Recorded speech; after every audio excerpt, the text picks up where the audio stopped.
Cracker Barrel was pretty good. There wasn't a lot of bars in.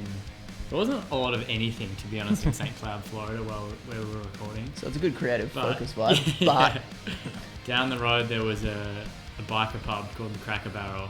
And the first night we went there was only, I feel like there was us and about 4 other people. And there was still a bar fight. In the night.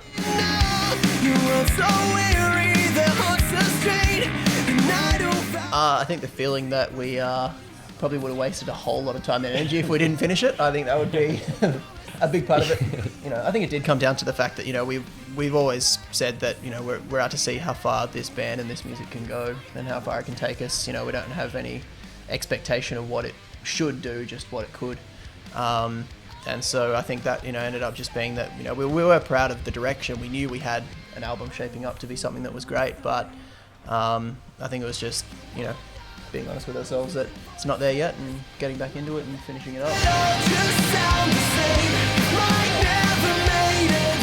Stillwater. I think everyone's well. kind of got different ones. I don't know if I mind Stillwater.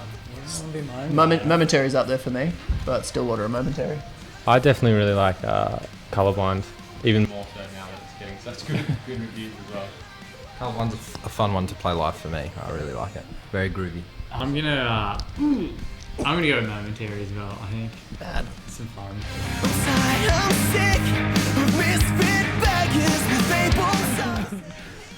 First of all, we have to say I love that they're called Screamy Bits.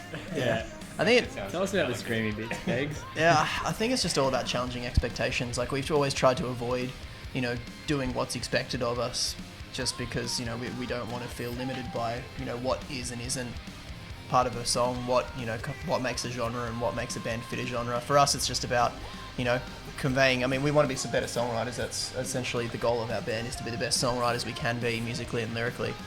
And so part of that is creating an emotional impact point, a point of connection. So I think when you get to those intense sort of parts where we're not going to scream unless we feel like musically and lyrically we've really earned that opportunity to be loud and aggressive, and I don't think it's justified otherwise. It's a little bit more of a dynamic as well, Yeah. which is cool. Something we've dabbled in this album, which is nice. Yeah, it keeps a dynamic flow going for sure, and just comes down to the right thing at the right time. Yeah, we can do what we want. So We do what we want. The We're buck grown-ups. stops with us.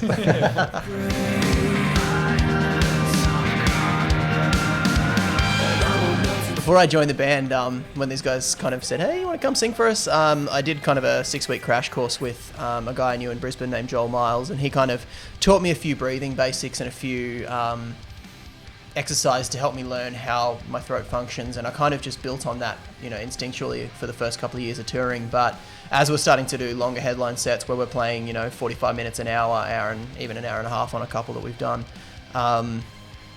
it takes a big toll on the voice. So I went to see a new teacher who Jenna from Tonight Alive actually put me in touch with.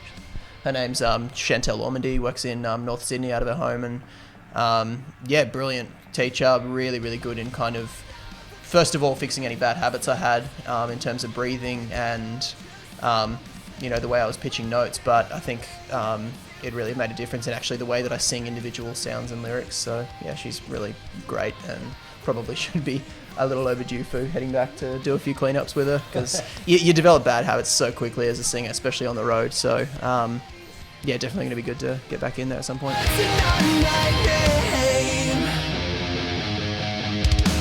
As it happens, we've just dropped on everybody that will be joining our good buds in North Wake and in Hearts Lane on the Equinox tour, which is going to be a lot of fun. Legendary dudes and some great venues, so cannot wait to get on the road for that one. It's been a long time June. since we've been able to. I feel like we've been trying to tour with those guys for a long time, and it's finally all come together with all of us at once. So I think we're going to have a lot of fun playing a lot of cool shows.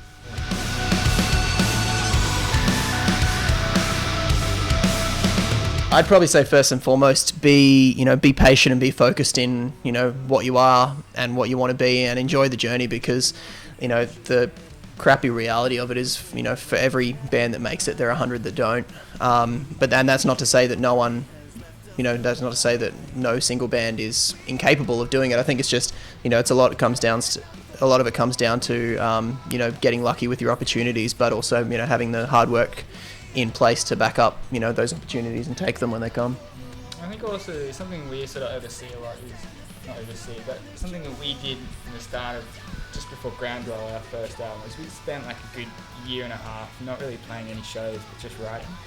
And I think that really sort of, I don't know if bands still do that a lot these days, but it feels like there's such a rush and a hectic rush to sort of get out there and put your stuff online. I mean, creating Facebook pages before they even have music and things like that. They really sort of tried to hone in on their own individual skills and, you know, what makes their band unique.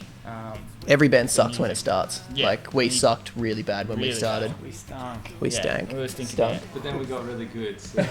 Well, we got marginally better in the years since, but... yeah, just write as many songs as you can and be honest with yourself. Yeah.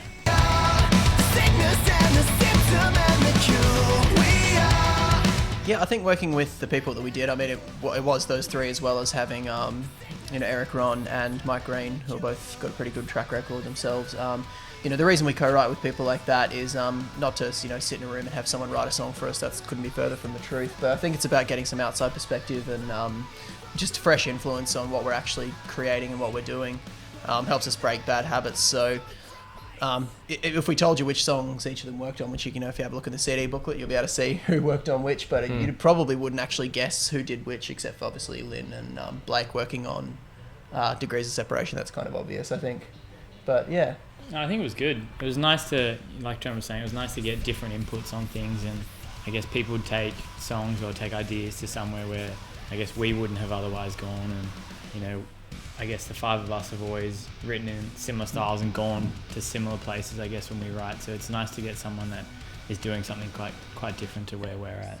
Yeah. It keeps things fresh, and I think you take, you know, a little piece of their writing process with you, with everyone that we work with. So, yeah, I'd probably say that'd be the biggest input, would just be, you know, the energy and the process that they bring, because it helps us understand our process a lot better. Especially with Mike as well, because he's so good at guitar. It was just like a matter of, like, I think we kind of want to do it like this way, or find a chord, and he'd just be able to just noodle away and go, play it in 6 places. There's exactly where you want to go. Like, that is how to play the chord in 10 different things. Yeah, so just having someone there with that sort of skill set was awesome.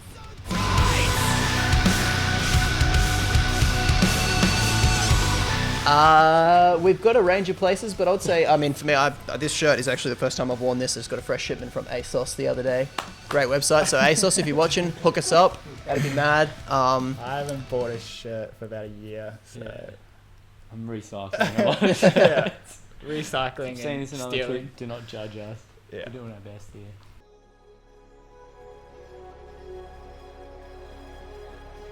As above. Guitar as mine. Yeah. We have a lot of room for improvement.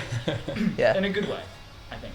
I think I think everyone sort of learned more about, I guess, what each of us individually does really well than what all of us kind of do collectively together. And then I guess people working with other people can always sort of highlight potentially your faults, but also the strengths that we have. And I guess from such a tough year with so much touring, we sort of had our egos knocked a little bit, but then writing with other people kind of reinforces things that you may sort of lost along the way, while also like combining it all together. So.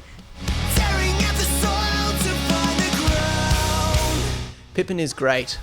Cheeky little rascal, knows when it's bedtime and flies the opposite direction, but, you know, still managing to catch her every night. She hasn't quite figured out she can fly away from me. She just runs. Yeah, Pippin's a duck. Yeah. Flying away at bedtime. Bang. No, Pippin is very well, grew up way too quickly and now just poops everywhere, but she's good. She's good quality. Yep.